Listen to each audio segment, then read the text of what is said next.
ఖమ్మం జిల్లా కలెక్టర్ గా ముజామిల్ ఖాన్ బాధ్యతలు చేపట్టిన కొద్ది కాలంలోనే జిల్లాపై తన మార్క్ చూపించారు. ప్రధానంగా విద్య, వైద్యం, వ్యవసాయంపై ప్రత్యేక దృష్టి పెట్టిన కలెక్టర్ నిత్యం ఆయా వ్యవస్థలను చక్కదిద్దే ప్రయత్నం చేస్తున్నారు.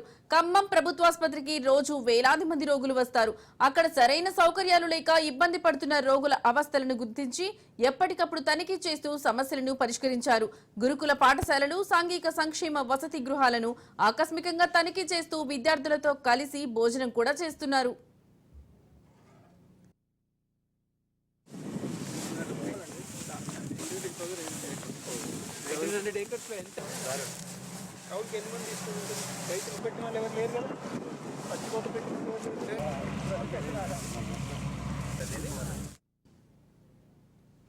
ఖమ్మం జిల్లా కలెక్టర్ గా ముజామిల్ ఖాన్ బాధ్యతలు చేపట్టిన కొద్ది కాలంలోనే జిల్లాపై తన మార్క్ చూపించారు. ప్రధానంగా విద్య, వైద్యం, వ్యవసాయంపై ప్రత్యేక దృష్టి పెట్టిన కలెక్టర్ నిత్యం ఆయా వ్యవస్థలను చక్కదిద్దే ప్రయత్నం చేస్తున్నారు.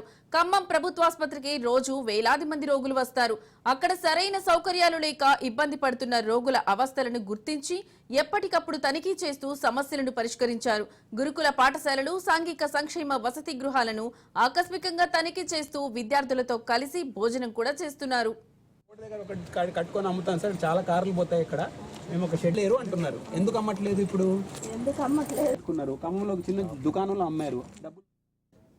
కలెక్టర్ కు తమ సమస్యను చెప్పుకుంటే పరిష్కరిస్తారనే ఆశతో జిల్లాలోని వివిధ ప్రాంతాల నుండి ప్రజలు ప్రతి సోమవారం కలెక్టరేట్ లో నిర్వహించే గ్రీవెన్స్ డే తరలి వస్తున్నారు. ప్రజల నుండి వచ్చే వినతులను పరిష్కరించాలని అధికారులను ఆదేశిస్తున్నారు.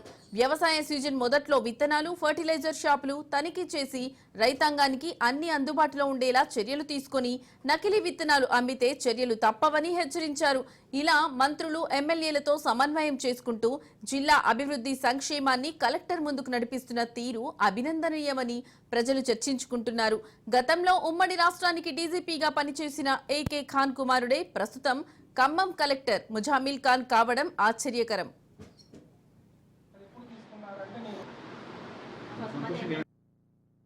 50 సంవత్సరాలు గడిచింది కానీ 50 సంవత్సరాలు రోజు రోజుకి పోలీస్ సిబ్బంది త్యాగాలపైన మన సమాజం బలపరుచుంది. రోజు రోజు చూస్తూనే ఉంటాము.